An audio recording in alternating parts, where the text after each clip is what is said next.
ఓం నమః శివాయ. ఓం నమో నారాయణాయ. ఓం శ్రీ స్వర్ణాకర్షణ కాల భైరవాయ నమో నమః. ఓం కాళకాలాయ విద్మహే కాళాతీతాయ ధీమహి తన్నో శ్రీ నరదృష్టి నివారణ కాళభైరవ దేవతాభ్యో నమో నమః. హరి ఓం.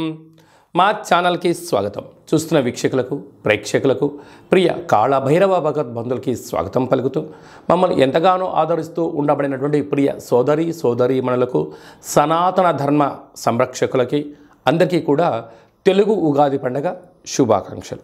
అలాగనే వసంత నవరాత్రుల ప్రారంభోత్సవ అమ్మవారి యొక్క ఆశీస్సులు. ఈ క్రోధినామ సంవత్సరం అంతనూ కూడా అందరికీ శుభం, జయం, లాభం జరగాలని శ్రీ నరదృష్టి నివారణ కాళభైరవ స్వామిని కోరుకుందాం, వేడుకుందాం. కనుక ద్వాదశ రాశుల్లో గ్రహ గమనాలను ఒకసారి వీక్షింపచేద్దాం. మేషరాశిలో బుధుడు మరియు గురు సంచార స్థితి, కన్యరాశిలో కేతు సంచార స్థితి, కుంభరాశిలో కుజుడు మరియు శని సంచార స్థితి, మీనరాశిలో రవి, శుక్ర, రాహు సంచార స్థితితో ఈ విధంగా ఉన్నాయి. ఈ సంవత్సరం రాజు కుజ భగవానుడు. మంగళవారం మనకు ఈ సంవత్సరం ఉగాది పండుగ అవ్వడం వలన, రాజు కుజుడు అవ్వడం వలన నిత్యము రాజకీయ నేతలకు, సామాన్యులకు, ప్రతి ఇంట్లో ఉండబడినటువంటి కార్యక్రమ నిర్వహణ చేసే వారందరికీ కూడా అధిక శత్రు ప్రభావం అధికంగా ఉంటుంది. నిత్యము అంతర్గతమైనటువంటి భద్రతా లోపము, రక్షణ శాఖలో, న్యాయశాఖలో, అడ్వకేట్సు, పోలీసు, రక్షణ రంగాలలో వీరితో బాగా విపరీతమైన ఇబ్బందులు ఉండేటువంటి అవకాశాలు ఉన్నాయి.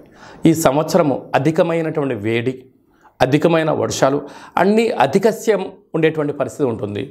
భానుడు విపరీతమైనటువంటి ఉష్ణోగ్రతను వెదజల్లే పరిస్థితి ఉంటుంది. పర్యావరణము పరిరక్షణకు దూరం అయ్యే పరిస్థితి చాలా అధికంగా ఉంటుంది. అది ఏ కాకుండా మంత్రివర్యులు శని భగవానుడు. శని ఆయుకారకుడు అవ్వడం వలన శని నక్షత్రాలు 3 నక్షత్రాలు, పుష్యమి నక్షత్రము కర్కాటక రాశిలో ఉండడము, కర్కాటక రాశికి ప్రస్తుత కాలమాన ప్రకారంగా అష్టమ స్థాన శని సంచార స్థితి. 2వ నక్షత్రము అనురాధ నక్షత్రము. ఈ నక్షత్రము వృశ్చిక రాశిలో ఉండడము అర్ధాష్టమ శని సంచార స్థితి. 3వ నక్షత్రము ఉత్తరాభాద్ర నక్షత్రము మీనరాశిలో ఉంటుంది. మీనరాశికి కూడా ఏళ్ళనాటి శని యొక్క ప్రభావము.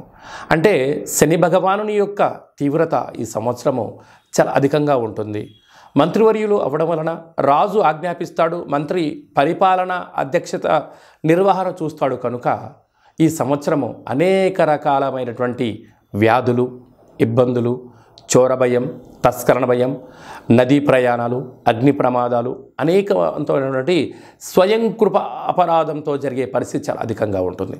కనుక ఇలాంటి కాల సమయంలో ఈ సంవత్సరం అంతనూ కూడా శని భగవానుని యొక్క ఆశీస్సులు, మంత్రి ఆశీస్సులు మనకు కలగాలి అన్నట్లయితే ప్రధానంగా ఒక వ్యక్తి తన ఎంత బరువు అయితే ఉంటాడో అంత బరువు కలిగినటువంటి ఉప్పును తులాభారంగా చేసుకొని, ఆ ఉప్పును శివలింగ ఆకారంగా ఏర్పాటు చేసుకొని, రుద్రుడి యొక్క నమ్మకాన్ని, శని యొక్క మూలమంత్రాన్ని సంపుటీకరణ చేసుకుంటూ జలంతో ఆ యొక్క శివలింగానికి, అంటే ఉప్పుతో చేసిన శివలింగానికి అభిషేకం చేసుకోవడం వలన నీటితోనే ఉప్పు మరణిస్తుంది, నీటితోనే తయారవుతుంది. కనుక సమస్యలు సమసిపోతాయని చెప్పి గమనించాలి. ఈ ఒక్క చిన్న రెమెడీ కార్యక్రమం చేసుకుందాం. శని భగవాన్ యొక్క ఆశీస్సులు పొందుదాం. శ్రీ క్రోధినామ సంవత్సరంలో అందరము ప్రశాంత, సుఖవంతమైన, ఆనందకరమైన, ఆరోగ్యకరమైనటువంటి జీవితాన్ని పొందుదాం. కన్యరాశి వారికి నూతన తెలుగు ఉగాది పండుగ దగ్గర నుంచి ఎలా ఉండబోతుందో ఈ వీడియోలో సవివరంగా సంపూర్ణంగా తెలుసుకుందాం. కన్యరాశిలో ఏ నక్షత్రాలు వస్తనగా ఉత్తర నక్షత్రంలోని 2, 3, 4 పాదాలు, హస్తా నక్షత్రంలోని 4 పాదాలు, చిత్తా నక్షత్రంలోని 1, 2 పాదములు కలిపితే కన్యరాశి.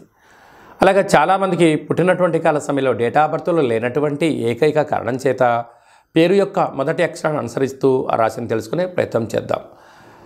టో, పా, పి, పు, ష, అణ, ఠ, పే, పో అక్షరాల వారందరూ కూడా కన్యరాశి జాతకులే. కన్యరాశి యొక్క అధిపతి బుధుడు. 9వ తారీఖు నుండి 15వ తారీఖు వరకు పుట్టినటువంటి వారందరికీ కన్యరాశి జాతకులకు ముందస్తుగా జన్మదిన శుభాకాంక్షలు. గతంలో వివాహం చేసుకున్న వారికి వివాహ వార్షికోత్సవ శుభాకాంక్షలు.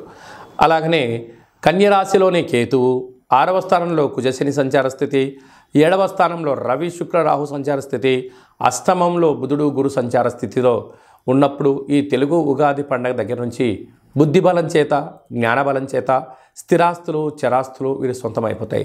గతంలో ఇచ్చిన డబ్బులు తిరిగి రావడం, మీరు అనుకున్న విజయాన్ని సాధించడం, మీ యొక్క అభివృద్ధి, పిల్లల యొక్క చదువులు, విదేశాలకు అలాగే పారిశ్రామికవేత్తలుగా ఎదగడంలో మీకు మంచి కాలం ఉందని చెప్పి గమనించాలి. కాకపోతే చిన్న చిన్న విషయాలకు దయచేసి ఆందోళన చెందవద్దు. మీ జన్మ నక్షత్రం రోజున పూర్ణిమ, అమావాస్య తిథులు ఎందున జల, వాయు, దూర ప్రయాణాలు, ముఖ్యమైన సభలు, సమావేశాలు వాయిదా వేసుకుని మొత్తంగా భావించగలగాలి. ఈ యొక్క సప్తమంలో రాహు సంచారం చేయడం వలన వివాహము, ప్రేమికులు, భార్యాభర్తలు, పార్ట్నర్షిప్ వ్యవహారాలు, నూతనమైన వస్తు క్రయ విక్రయాలలో ఆటంకాలు ఏమైనా ఉన్నట్లయితే, శారీరకంగా మానసికమైన ఇబ్బందులు మీకు గురవుతున్నట్లయితే, మీరు ఎంత బరువు అయితే ఉంటారో అంత బరువు కలిగిన ఉప్పును తులాభారంగా చేసుకొని ఆ ఉప్పుతో శివలింగాకారంగా తయారు చేసి ఈ యొక్క రుద్రుడి యొక్క నమ్మకము, బుధుడు, రాశాధిపతి బుధుడు, అలాగే సప్తమంలో రాహు సంచారం చేయడం వల్ల వీరి యొక్క మంత్రాన్ని సంపుటీకరణ చేసి జలాభిషేకం, ఆ ఉప్పుతో చేసిన లవణ శివలింగానికి అభిషేకం చేసుకోవడం వల్ల సకల దుష్టగ్రహాలు తొలగిపోయి మీరు అనుకుంటున్న విజయం మీ సొంతం అవుతుందని చెప్పి గమనించాలి. ఈ సంవత్సరము ఇంకనూ మనం విజయం సాధించగలగాలి అన్నట్లయితే రాజు కుజుడు అవ్వడం వలన మనకు వీలైనంత వరకు ఒక్కొక్క నెలలో 4 మంగళవారాలు ఉంటాయి. అలాగా సంవత్సరానికి 52 మంగళవారాలు మనకు వస్తాయి. కనుక వీలైనంత వరకు మంగళవారం ఉదయం 6 నుండి 7 గంటల వరకు కుజహోర జరుగుతూ ఉంటుంది. అలాంటి కాల సమయంలో మౌనం, కుజుడికి మంత్రం ఆరాధన చేయడం వలన, ఎరుపు బొత్తులతో దీపం వెలిగించడం వలన మనకు యోగదాయకం అని చెప్పి గమనించాలి.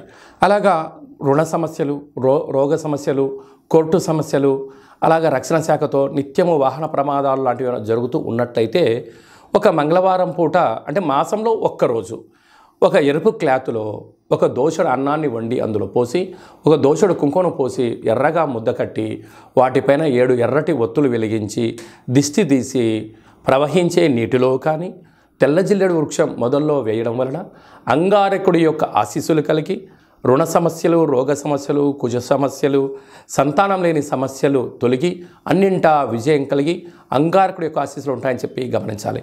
ఇంకనూ కలియుగ కాలంలో కళవు వెంకటేశ్వర అన్నట్లుగా ఈ ఏడాదిలో ఒక్కసారైనా వెంకటేశ్వర స్వామిని స్మరించండి, ధ్యానించండి. అలాగనే కాళభైరవ స్వామి యొక్క మంత్రాన్ని, కాళభైరవ స్వామి యొక్క కూష్మాండ దీపాన్ని, కాళభైరవ స్వామి యొక్క అక్షయ పాత్రను, అలాగనే కాళభైరవ స్వామి యొక్క డాలర్ని మెడలో ధరించడం వల్ల కాలం మీకు అనుకూలంగా ఉంటుందని చెప్పి గమనించాలి. ఈ యొక్క పాత్ర అక్షయ పాత్ర అంటారు. అక్షయము అనగా నశించబడినటువంటిది. ఈ యొక్క పాత్ర కంచు పాత్ర. ఈ యొక్క కంచు పాత్రతో మనం ఎలాంటి శబ్దాన్ని సృష్టించవచ్చో ఒకసారి తెలుసుకుందాం.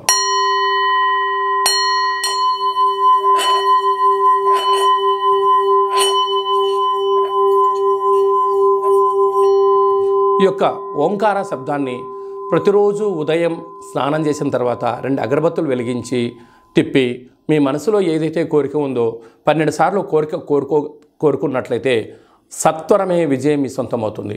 ఇంట్లో ఉండబడినటువంటి నరదృష్టి తొలగిపోవడం, ఇంట్లో ఉండబడిన జ్యేష్ఠాదేవి బయటికి వెళ్ళడం, బయట గ్రామంలో సంచరిస్తూ ఉండబడినటువంటి ధనలక్ష్మీదేవి గళ్ళు మంటూ మన ఇంటికి వస్తూ సిరుల సంపదకు మనమే కేంద్ర బిందువులు అవుతామని చెప్పి గమనించాలి. ఈ అక్షయపాత్రతో పాటి ఒక కాళభైరవ స్వామి యొక్క పిరమిడు, డాలరు, కంకణము, అలాగే మీకు కాళభైరవ హోమాన్ని మీకోసమే ప్రత్యేకంగా చేయించి మీకు వాట్సాప్ కాల్ ద్వారా ప్రత్యక్ష ప్రసారంగా చూపించి అందజేయడం జరుగుతుంది. కనుక అక్షయపాత్రను సొంతం చేసుకుందాం. సకల భూత ప్రేత పిచాచ బ్రహ్మర యక్షర యమదూత శాకిని డాకిని గ్రహ దోషాలు తొలగించుకుందాం. తంత్ర ప్రయోగాలకు దూరంగా ఉందాం. ఐశ్వర్యానికి స్వాగతం పలుకుతాం. అదే కాకుండా ఇంకనూ మనం విజయం సాధించగలగాలి అన్నట్లయితే మన యొక్క దేవాలయంలో నిత్యము 4 మంగళవారాలు, 4 శనివారాలు, అష్టమి, పూర్ణిమ, బహుళాష్టమి, అమావాస్య తిథులందున కాళభైరవ హోమం జరుగుతూ ఉంటుంది. కనుక ఆసక్తి గలవారు ఈ కిందనేమను సంప్రదించి మీరు అక్షయపాత్రను సొంతం చేసుకోగలరు. కాళభైరవ పూజా కార్యక్రమంలో కూడా పాల్గొన్నారు. మీ వ్యక్తిగత జాతకం తెలుసుకోవాలనుకుంటున్నారా?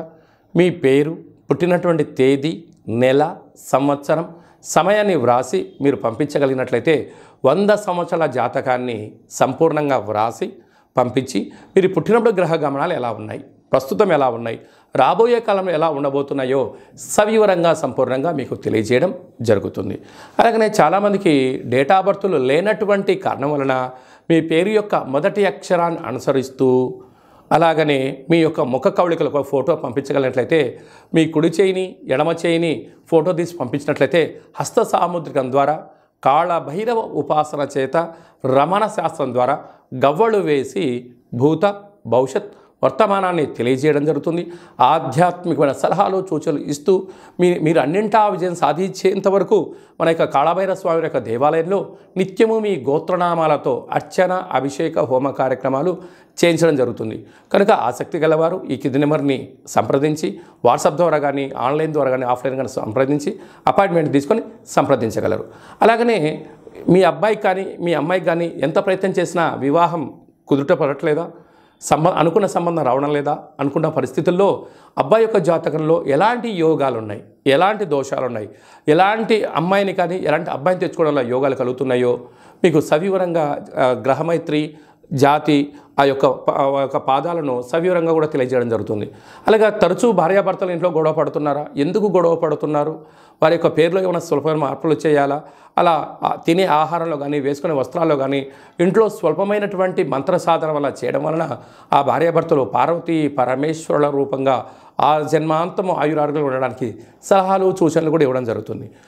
మీకు అబ్బాయి కానీ అమ్మాయి కానీ పుట్టినట్టయితే వారి యొక్క పేర్లు తిథి ప్రకారంగా, వారం ప్రకారంగా, నక్షత్ర ప్రకారంగా ఎలాంటి ఆధ్యాత్మిక నామాలు పెట్టుకోవాలో కూడా మీకు తెలియజేయడం జరుగుతుంది. అందరికీ ఈ క్రోధినామ సంవత్సరంలో సర్వత్రా శుభం జయం లాభం జరగాలని కోరుకుంటూ ఆశీర్వచనం.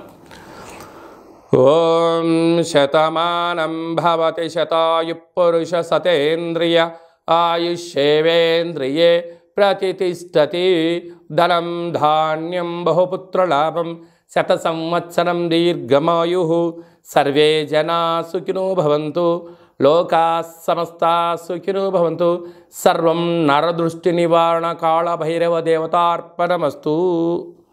ఈ వీడియో మీకు నచ్చినట్టయితే లైక్ చేయండి, షేర్ చేయండి, మా ఛానల్ని సబ్స్క్రైబ్ చేసుకోండి. మేము చేస్తున్న వీడియోలు ఆధ్యాత్మిక వీడియోలు అందరికన్నా మొట్టమొదటిసారిగా మీరే చూడాలి అనుకుంటున్నట్టయితే గంట సింబల్ని ప్రెస్ చేయండి, ఆల్ అనే బటన్ తెలియచేయండి. ఈ ఆధ్యాత్మిక భక్తి సమాచారాన్ని మీరు ఎవరి క్షేమాన్ని అయితే కోరుకుంటున్నారో అంటే మీ క్షేమాన్ని ఎవరైతే కోరుకుంటున్నారో వారికి ఫార్వర్డ్ చేసి భగవంతుడి యొక్క ఆశీస్సులు పొందగలరు.